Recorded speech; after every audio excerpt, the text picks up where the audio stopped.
go yard.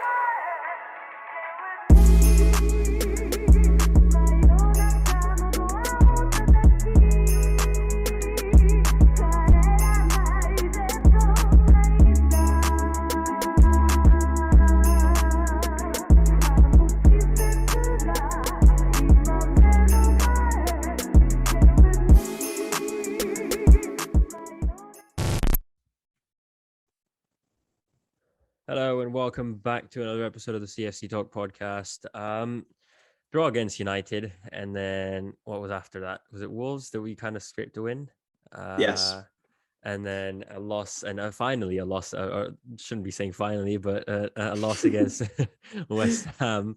And that's just put us back into our place and kind of made us realize how far we've still got before we can call ourselves champions of England or even be part of that title race. But Alex, weekend almost ruined. I mean, early kickoff. We know never back the early kickoff. No, never, ever, ever. It's always the same. Nothing changes. We always have a bad period. In December is always a really bad month for us. The early kickoffs never, ever work out for us, ever. I mean, yeah. We were talking about this before the podcast started, but it's been such a long time since we've said the defense let us down. And it's always been, oh, the attack wasn't up to standards. The attack wasn't up to standards. And now we can say it wasn't the attack, it was the defense. We have a new excuse. Not sure. We can blame someone else. We can blame someone else. It's been on Lukaku and Timo for ages and ages, and Havertz, Mount, Ziyech forever and ever. But today, at least Mount and Ziyech were probably one of the positives for sure. Two of the positives. They were fantastic, I thought. But we'll get into that in a bit. But yeah, it was just such a shame because it's just some single mistakes that at the end of the day that just caught us out and caused us to concede 3 goals. Because I thought other than that, we played a not bad or kind of decent game. But then it's just 3 mistakes, counter-attacks that we expected from West Ham. And then Lukaku coming on, I'm not going to blame Lukaku or anything. It was actually, to be honest. But yeah, it's just the substitutes in general, not great. So yeah, just mistakes at the end of the day. And it's hard. It was really, really harsh, to be honest. I think a 3-2 loss. But in isolation, it sounds like, oh yeah, we should be beating West Ham. But if you think about it, they are 4th, and they've done this to Liverpool. They beat them 3-2 at home as well. So it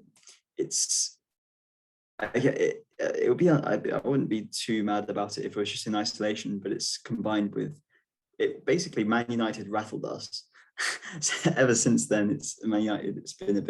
We've been a bit under the weather. So yeah, it is a bit of a pain. And plus, we have to remember that we did get Zappa-costed with that amazingly precise knuckleball cross from Masuaku that happened to go in, and credit to him. Yeah, knuckleball crosses aren't easy, man. It's not easy. So yeah, it is a shame, but we move. We got good fixtures coming. So but yeah, it was a weird game for sure.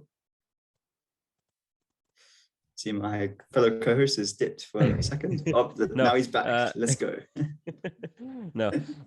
Yeah, I think, look, the last goal, I mean, I don't want to blame Mendy for it. I mean, from replays, what I thought was, as a goalkeeper, you instantly think no one's going to shoot from there, and you kind of jump towards your right or towards Mendy's left where the ball was headed, where the cross was headed. And from what I can see, if you see the initial kind of elevation of the ball, it's heading towards inside the box for a cross, and it's just gone in somehow. So as soon as that goal went in, and I was like, this is just such a typical London derby at London Stadium. Like it's happened to us so many times, West Ham scoring last minute goals or lucky goals. And I'm not trying to degrade West Ham's performance or say anything about them, but at the end of the day, I think we outplayed them overall. But it was just those certain mistakes, like Mendy not being able to clear out the ball, leading to a penalty.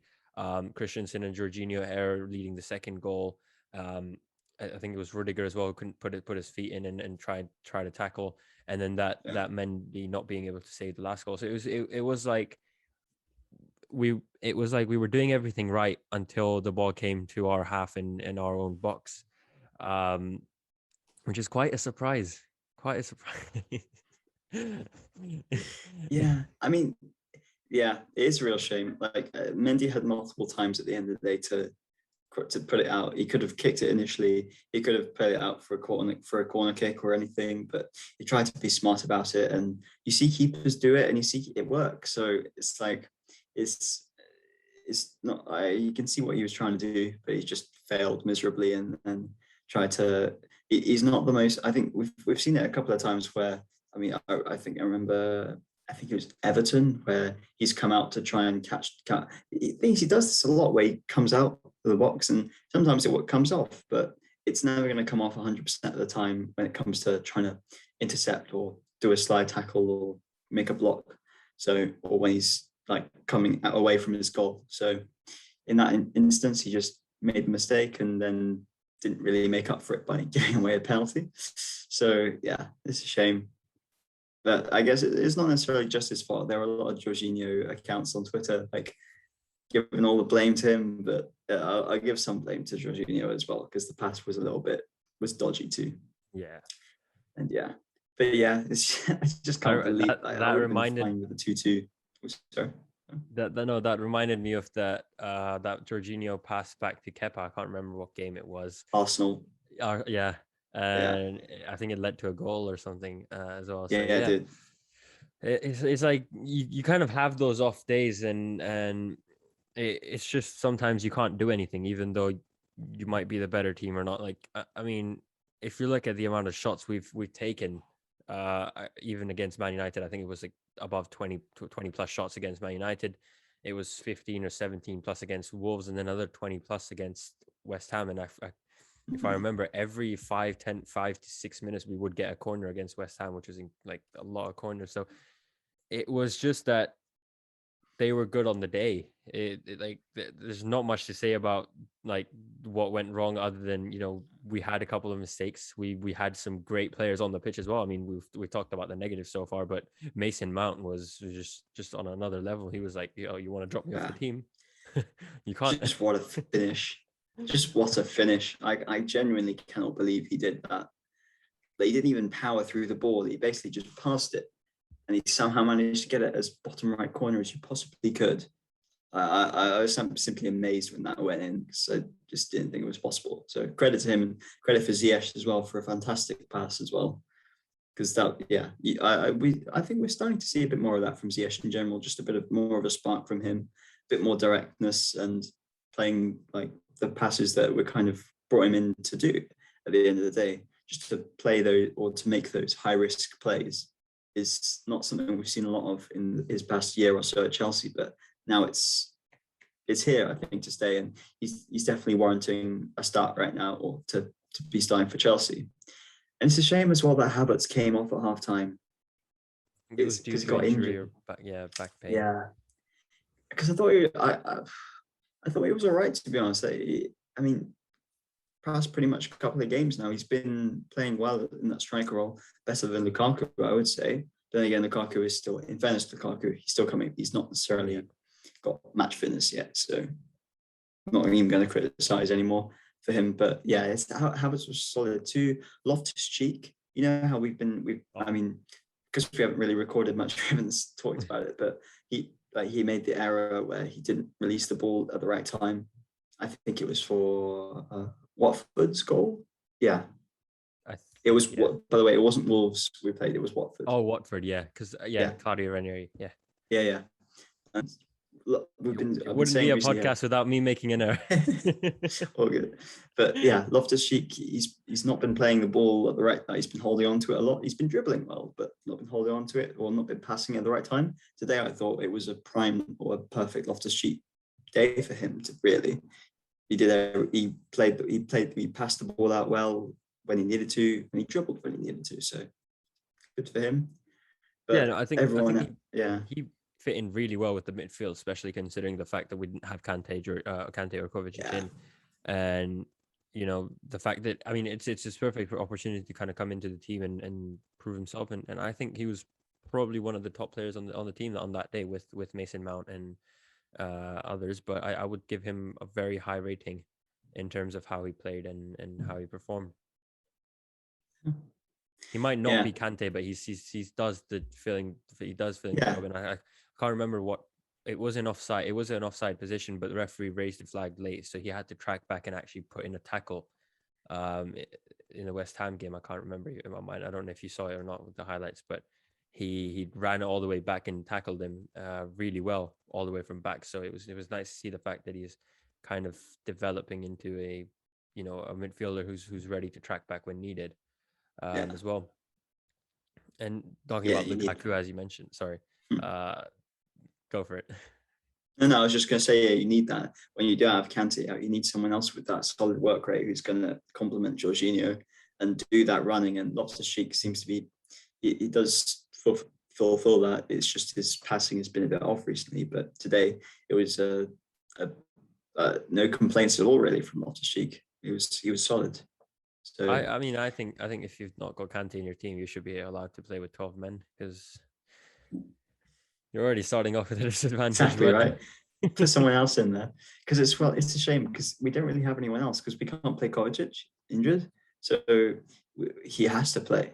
We can't play Saul and Barkley is not really he's not been played there at all, so he kind of has to right now, and it's good to see he's taking that opportunity. But yeah, and it's this a is shame because I mean, have you heard some of the quotes about how like Jorginho recently is playing with he's hip playing with pain. like hip pain, Yeah, which I guess would explain his subpar performances recently. I think honestly, it's Yeah. just December hits and Chelsea FC. It just turns I around. The just tides don't, turn. Like dude. we've just gone from being dominant in every competition to having 5 or 6 major injuries, having to have players play with injuries, or even if they're minor, but still, um, because we don't have any other option, and which causes these kind of little errors in the game or not. But I was just going to add on to the Kante thing and say, you know what, it's a perfect time. A month from now, transfer window opens, bring back Billy Gilmore and use him there. But I think talking about our strikers, even though Mason Mount played really well, Hakim Ziyech, I think you mentioned coming back and he's been playing really well, and just a vintage Ziyech ball from all the way from from the left hand side all the way to right hand side. Um, Lukaku's someone who's struggling in this kind of formation. We saw him hit form right at the start when he came in, and then something happened, and he's just not. And as you said, he's not match ready. I think Tuchel said that as well. I don't. I hope it wasn't a dig at Lukaku, but he said something along the lines of, "There's a difference between being match ready in training, being ready in training, and being match ready." And we can see Lukaku isn't there yet. Um, I would still have him. I mean, not like we've got many options, but No. has to start against Zenit, doesn't he? Yeah, pretty much. I mean, Yeah. Havertz. I heard that. Yeah, because Havertz has the injury. It seems like that. Yeah, we don't really have anyone else other than I guess Timo. Werner. I think. Yeah. So I don't really. I don't know, to be honest. I mean, Zenit. They'll be going. I don't know what Zenit's chances are of. I think they're out. No, Zenit can't Very finish much out. second. They're out, Yeah, so they don't they're really have out. anything to play for. Yeah. Yeah, I put in Lukaku, but he needs the boost and he needs to start getting in the goal. So hopefully he gets the chance again. Oh yeah, gets that chance against Zenit. I think his last goal actually came against. It was a header. I think it was against Zenit. I remember. I'll just quickly Check. search it up. I remember him scoring against Zenit, or was it might have been Malmo. But brief interlude. but No, I think Lukaku. he scored against Zenit. His first. Yeah, Yeah, scored against but Zenit was that's the only Champions League goal he's got. yeah, it's his time though now. With Yeah. Havertz out, it's just got to be him, and I do think it's like we all gave Timo Werner a year at least to adjust, and now we're kind of judging him properly or a bit more harshly on him. So I'm definitely more than happy to give. Yes, he's £100 million player. You kind of expect him to adapt immediately, but it doesn't always work like that. And if you look at the heat maps and of where Lukaku is playing through, and compared to, sorry, I'm just having a battery of that. If you look at where he's operating in compared to under Conte's system, for Conte, I believe he was like given a lot of freedom to run on the right wing a lot. So he wasn't always just going down the middle, just this guy to play back to goal. He was often on the counter attack on the right wing, and he'd be able to cut in on his left foot. So whereas in this, it's just kind of, we're expecting him to be Giroud Mark II. And oh man, speaking of which, I would love tangential, but I miss Giroud. really, really do. I think it was posted on CFC Dubois posted a compilation yesterday, and it's like how we could do with someone to bail us out like him right now. Yeah, I mean, he's so underrated, Olivier Giroud. Like, he came at Chelsea, he's pretty much won everything except the Champions League with us. He won the Champions. He was there. Oh yeah, I feel like Giroud came at Chelsea like 5-6 years ago. It's been so long, but yeah, I mean, he came at Chelsea, won everything, and he's left like as if nothing happened. Almost like his career at Arsenal. But I mean, you need someone like him, and that's why I guess we're being a bit more harsh at Lukaku, because we expect someone like Lukaku to be like Giroud, to be that finisher and that person who can score that goal that you need in tough times or tough games. And I guess there's the other way to look at it, and I'm not going to try and go after Mason Mount or anyone for their bad performance, but there is the other way of saying, oh, our midfield doesn't create enough. And I guess with Inter, I can't remember if they played, I feel like they played with two up top. It was Lukaku. Yeah. So it was kind of like two strikers who were like freely, as you said, roam around. Whereas here he's kind of restricted. And if he can't create chances for himself from the right wing or the left wing, because you've already got Mason Mount or Ziyech or someone else there. And in the midfield, because Jorginho is sitting in deep, and if Kante is playing as well, he's sitting in deep. There's not many balls coming in, as in not crosses, but just on his feet where he can turn around the defender or dribble past him. I guess that is one way of saying it, but at the same time, you kind of look at it and you go, okay, you're worth 100 million. I think you should be able to create at least one or two chances yourself in a game. That's like, if you think about it compared to, say, Lewandowski, he's not creating all those chances. That system around him is designed to create just loads of chances for him. So it's, I don't expect him to do it all himself.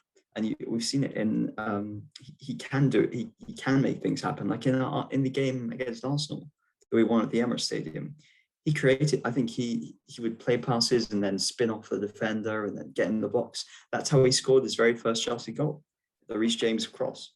So in for a tap in. So he's proven he can do that. We don't really seem to. It's annoying because our attacking midfielders are playing well. They're getting the goals and assists, so can't argue that it's their job or not. But I guess there is one corner of the room that we haven't really covered, is in terms of, I guess, which maybe results in, or could it be attributed? Well, no, I'm rambling now. But basically, Marcos Alonso didn't really create much. so it's. Oh well, please come back. Yeah, please come. Yeah, Joel, please. Oh man, it's a shame because James has been proven to can play on the left. So I don't see why we couldn't. It would be very convenient to have another right wing back. I mean, I guess as P. Nah, never mind. Yeah, we just need Joel back, 100%. We all appreciate Joel, but we didn't really think that he was the one guy holding this entire team together. But now it seems like that was clearly the case. So, I mean, it's not just Chilwell. I'm looking at the injury list right now. I mean, Chilwell is out for the rest of the year. Chalobah, we don't know how long he's going to be out for. Kovacic is still out. Kante's still out. Jorginho's playing with a hip pain. Uh, I think Havertz has a back pain, and I can't remember who Alonso else. has a back Alonso, yeah, pain. Alonso has back pain as well. So it's almost like, who are we, like, if we head into the Zenit game and think about, oh, what lineup are we playing? Are we playing with like just Mendy in goal and just play with that, or just Ross.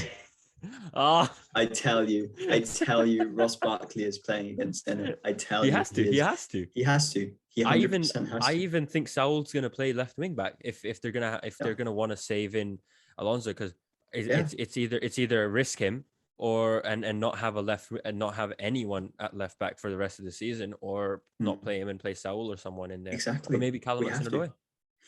True. He did, because he came on and then he played left wing back. So Yeah, that's one. I believe it's. I know it sucks that we have lots of Chelsea games that we're not getting a result in, but when things don't quite go to plan, I do kind of find it quite funny that some of the tactical changes and things like I think at one point, was it against Watford when we were chasing it, we had Lukaku, Hudson-Odoi, Pulisic, Havertz, Mount, and Ziyech all on the pitch at the same time.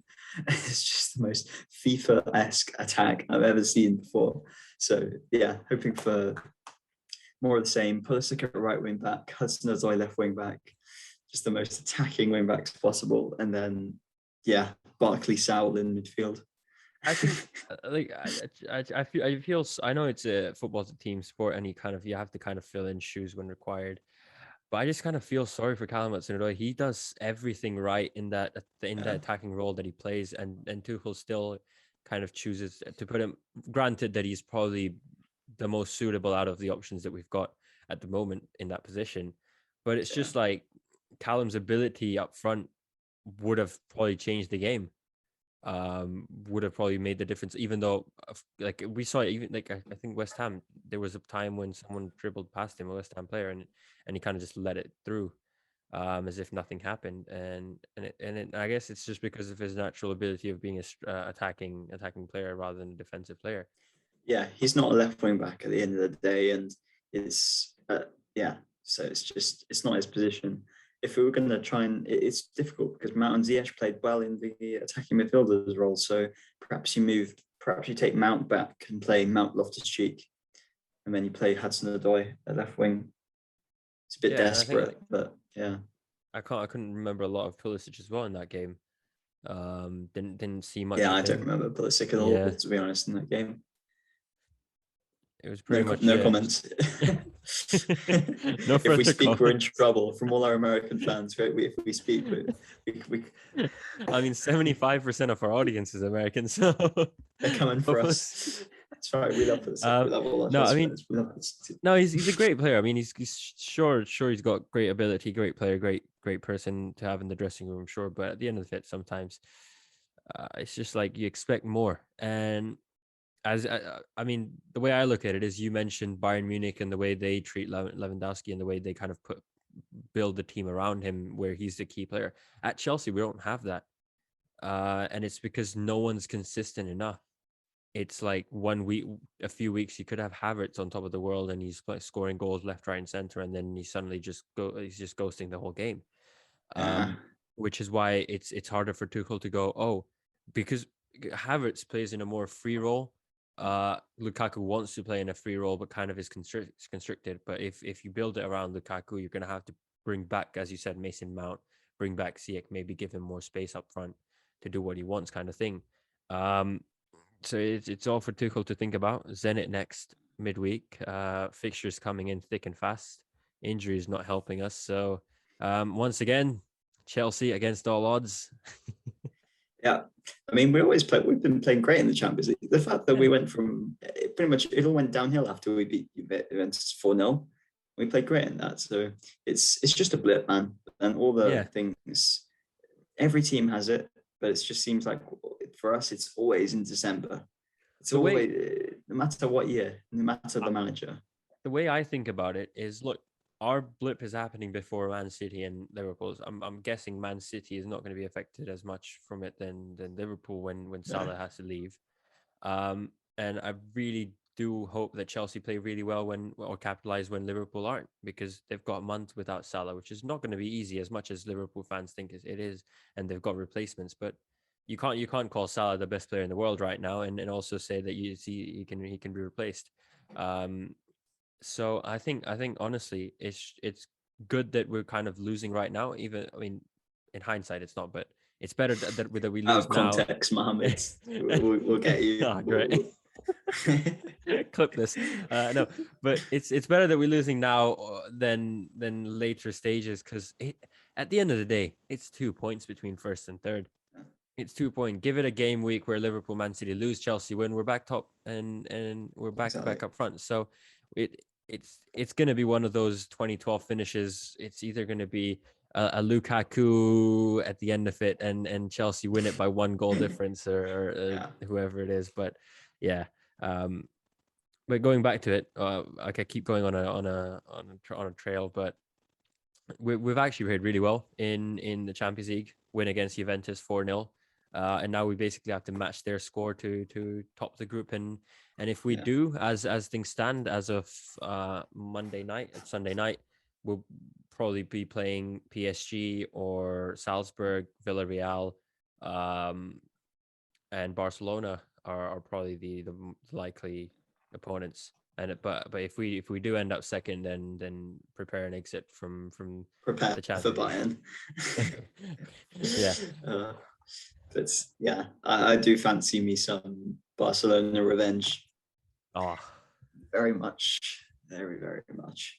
But yeah, we just got to do it against Zenit. It doesn't matter. We don't have to beat them 4-0. We just have to win. We just have to win, and we get it. So yeah, get our 2 goals and then park the bus completely.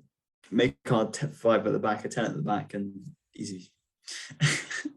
But yeah, it would be. I do hope we win. At the same time, I don't want any more injuries. I'd rather come out of the game with no injuries than come out of the game with the 3 points, to be honest, because we've got just such a crazy. We've got enough problems.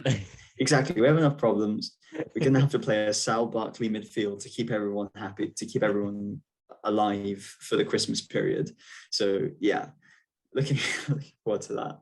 But it's just it's always a Chelsea game. At the end of the day, we're in it to win it. We play this game to win. But yeah, it ain't gonna be easy, because there's no way we're gonna play a full 100% team. No way. Yeah, 100% no. And I'm gonna go but this might be bold or not, but I might as well say Kepa should play, and Mendy should be rested. I would rest Mendy for 1 game. I think honestly, give him that rest, because games are coming thick and fast, and we kind of need to rotate our squad. So might as well rotate Mendy when the chance is right. And even though he's been our Champions League goalkeeper and his record and all that stuff, but at the end of it, it's like, look, let's rest him. Let's make sure he's ready, because again, West Ham, he's probably going to be low on confidence. He hasn't had a game like this at Chelsea, at least. 8 goals conceded before the West Ham game throughout this whole season. So giving him the rest, I would do it. I would, even though our defense needs that kind of motivation.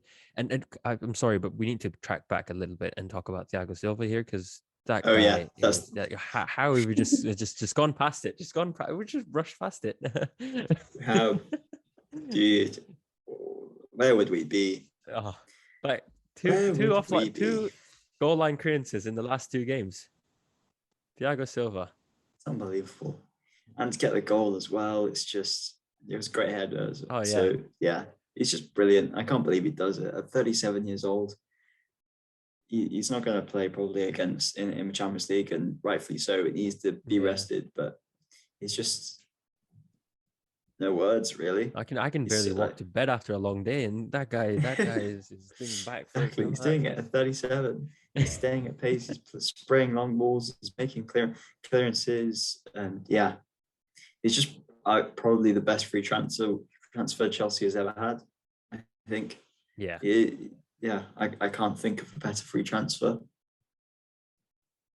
And yeah, I think I was watching this interview I'm pretty sure everyone's kind of seen it, but the overlap with Gary Neville and Frank Lampard, and it was sad, and then it kind of made you happy as well, and you kind of thought, and you kind of said, oh, when I was watching the Champions League final, you look at that goal and the players who contributed to it, and you kind of think, oh, that was me, I brought them in, and the performances and all, but then at the same time you can't take credit because someone else is coaching them.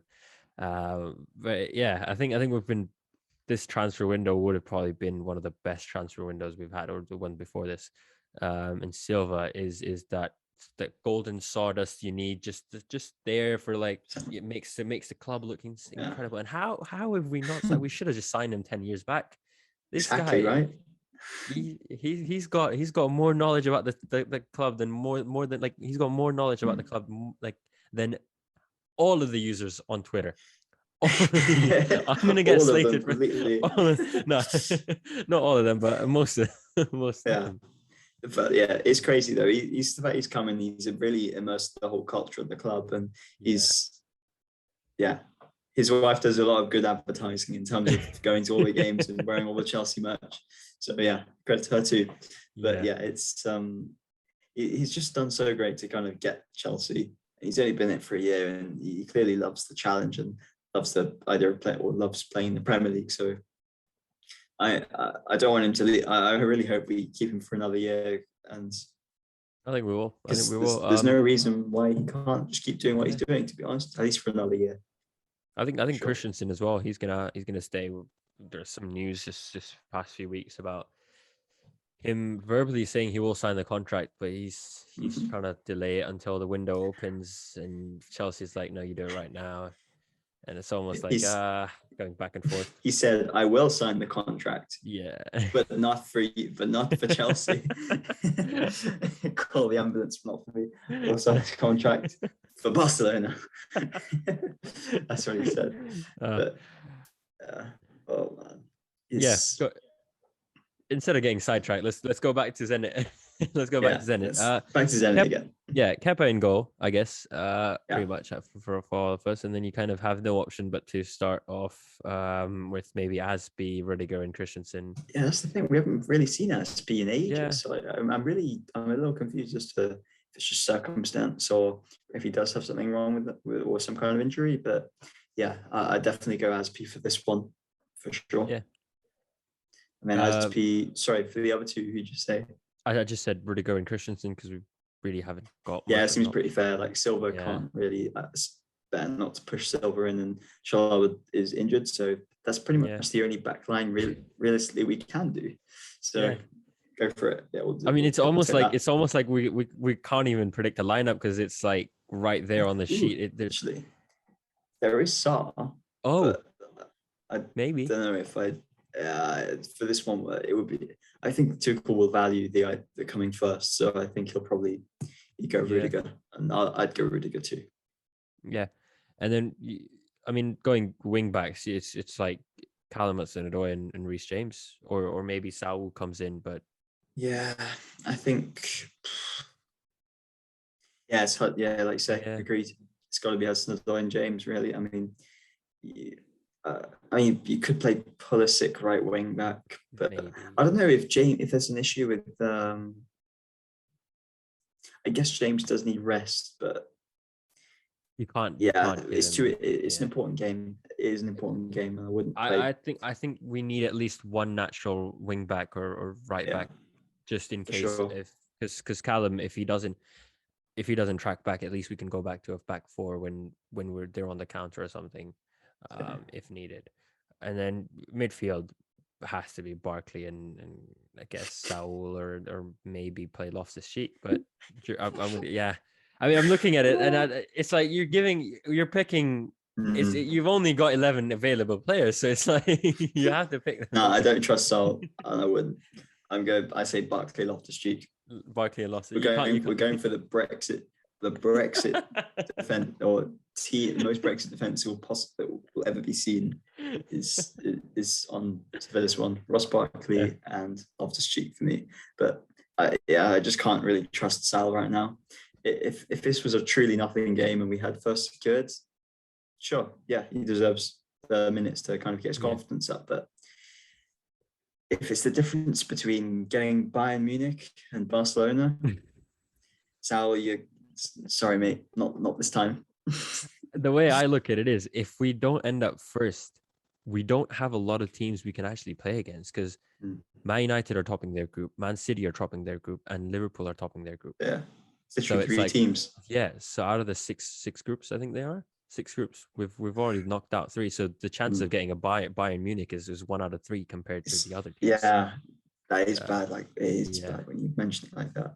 Yeah. Because I think Real Madrid are topping their group as well. Yeah. So it would be Bayern, Real Madrid, Bayern, and Ajax, maybe? I think. Ajax, yeah. Yeah. So yeah, that's like a 1 in 3 chance of not playing a massive, or they're all massive teams, but that's absolute super team. Yeah, I'll pass. Yeah. We try and win this one. Yeah. I mean, yeah, we just, I know I said at the start of the video that we need to match Juventus' score, but I think we don't even have to match the score. We just have to win, because we won 4-0 compared to them winning 1-0 against us. So we should be fine on that. And then front three, you've got to go with Mount, Lukaku, and Ziyech, maybe Pulisic. Yeah, Mount. I don't know. At the same time, I feel we could switch a bit of formation, play. But then I can't. I would pack the mid. To be honest, yeah, I'd be alright. I would pack the midfield, play like a 3 or play a 5 in the midfield, pretty much. Of Mount, go with the Brexit midfield even more. Of Mount, Barkley, Loftus-Cheek. Yeah, but yeah. Go 2 up top with Lukaku and Werner. I'd like to see that, to be honest. Lukaku, Werner. Yeah, with the movement of Werner. It would work. They would both complement each other so much in that kind of formation. And it gives us the perfect kind of time. I don't know. The thing is, I kind of want Christian Pulisic to be involved in this game, because this is a game where he can kind of show off his skills. But it's also like, where do you put him on the team? Because you can either remove Ziyech or Mount, who both have had great performances and who both want playing time because they've been out recently. So, and then you kind of can't play Pulisic up top because Lukaku has to get his confidence up. So it's that's where Tuchel's got options. Other than that, he's probably even we got loads of attackers to choose from, but nowhere else. I think for me, Pulisic instead of Werner. Okay. Yeah, just because I don't really trust Werner right now, and I just go. I mean, I don't know how much in terms of getting space in behind. I mean, from what I remember with the Zenit game, they defended really deep, and we scored from a Lukaku cross into Lukaku. So yeah, I don't imagine it would be the most amazing game for Timo to play in. So I'd go Pulisic, Lukaku, and Ziyech because of the good form. But you go Werner, Werner, Lukaku, which is a really good choice. I want to try and give it a bit of a different formation to see maybe it suits Werner and Lukaku, because they're both known for making space, and they're both known for, at least Werner is known for his pace. So if Lukaku is creating spaces, and that one threaded pass from midfield to Havertz could be the game killer. I know it's not against big opponents, and no disrespect to Zenit, but it's something that this game we could try out because of injuries and also looking at maybe something that might work for strikers and those up top, because Havertz can play in that position as well. I know he's injured, but if needed, we could still have Lukaku, Havertz, Werner, Havertz, kind of one playing off the other. So it's not, there's no harm in trying that. Definitely, there's so much variety. It's great. It's actually crazy, the fact that we have pretty much 6-7 attackers, all that can play and pretty much that have played and can play in any of those 3. It's just it's impossible to predict. It's almost as bad as Pep Roulette for Fantasy Premier League. But yeah. I mean, we're having this talk, and I can just imagine Tuchel in his office having a one of those wheel spinning thing, the spinning wheel, just strikers' names on it, just roll it 3 times. That's his replay. He just had a dartboard. He has a dartboard. Just doesn't look. Just whichever one it lands on. Whichever one it lands on, he picks. Yeah. Yeah. I mean, going all the way back to last year though, Champions League winners, Chelsea, World Cup. They've kind of announced the fixtures and everything. So I think we play the sixth match. I can't remember what the dates are, but we play semi-final. The 9th of February, and then The 9th. the final is on the 13th, I think, or the 11th. Right. Yeah. So it's going to be a tough period for us because February. For sure. Trying to think how many games we've got and what kind of. Just January and February in general is awful. Yeah. Like we have Man City and Liverpool back to back. Well, like with 2 weeks in between, but we'll be missing Mendy as well. So it's gonna be a month for Kepa redemption. Well, no, he's already had redemption season. He's already redeemed himself. But yeah, it's gonna be Kepa season, or Kepa's couple of months at least, or 1 month. 100%. And I don't know if you heard about this, but I don't know if it was Tuchel trying to dig at Klopp or him. But a reporter kind of asked, "Are you not happy with the fixtures that you've got?" And he kind of said, "Look, I'm not going to complain about the fixtures because they're all 20 Premier League teams play the same amount of games, and maybe we play a few more because we're in more competitions. But that's what makes football interesting, and I'm not going to sit here like other managers and complain about it." So it was nice to see kind of him having a dig at. I hope that was Klopp. Yeah, it is what it is at the end of the day, and you can't change it. It is not. I understand Klopp's frustration, and I imagine Tuchel is secretly a little bit frustrated because it's not good for the players at all to be playing this number of games. But it's just it's part and parcel of playing in 6 competitions this year. So what can you really do? You just got to get on with it and win as much. We have a massive squad at the end of the day, and we've been lobbying for 5 subs. So this is, and instead of that, we just use our massive squad to be able to compete in all 6 competitions. So it's just a shame with all the injuries. That's what's made it difficult for us, because otherwise, fixture-wise, I don't really have many complaints. That's why for Liverpool, it makes more like that. You know why they're complaining, because they have no squad depth at all. So yeah, it makes sense for them. Yeah. Small club mentality. It is. We haven't won the Premier League yet. I have to remind myself that. Yeah, you can say it at the end of the season. No. Yeah, pretty much everything for the podcast. No. Club World Cup, Champions League, next game. Tough fixtures coming up ahead, and a loss to West Ham trying to bring us back to earth and make us realize how hard we've got to still work. Yeah, pretty much it. I think so. Nothing that we've kind of missed out on, even though we kind of slipped up with Thiago Silva. I can't a little bit. Yeah. There's always one. There's always the one that gets away, that escapes our coverage. But we didn't forget him we didn't forget him permanently, just for a couple of about 10 minutes. Yeah, in terms of I guess just contract situations, Christensen, Rudiger, that's the 2 main ones that we're going to try and figure out by the end of the season, which is going to be interesting. Yeah, we're going to play a back 2 next year of Chalobah and Thiago Silva. I'm very much looking forward to it, but that's just how it's going to be. Yeah. More on this hopefully in the January window, and then after that as well. And tough fixtures and tough period for Chelsea to kind of stay in that Premier League race, and then also get a good draw in the Champions League to at least have a chance to win it again, maybe the double, who knows. But yeah, we're not going to try and get too far out of ourselves after that West Ham schooling. And yeah, that's pretty much it. That's pretty much it for the podcast. Thank you guys for watching. Make sure to follow all of our social media pages. Alex has been doing an incredible job doing all the graphics and everything. I've been staying on. I've not been yawning at all in this one. No yawns is 0. 100% non-yawning rates. We'll take it. Yeah, and he's been helping out really quite a lot behind the scenes with all the graphics and all the match day content. So thank you for that, Alex. Anything it's incredible. Once the cameras turn off. All right.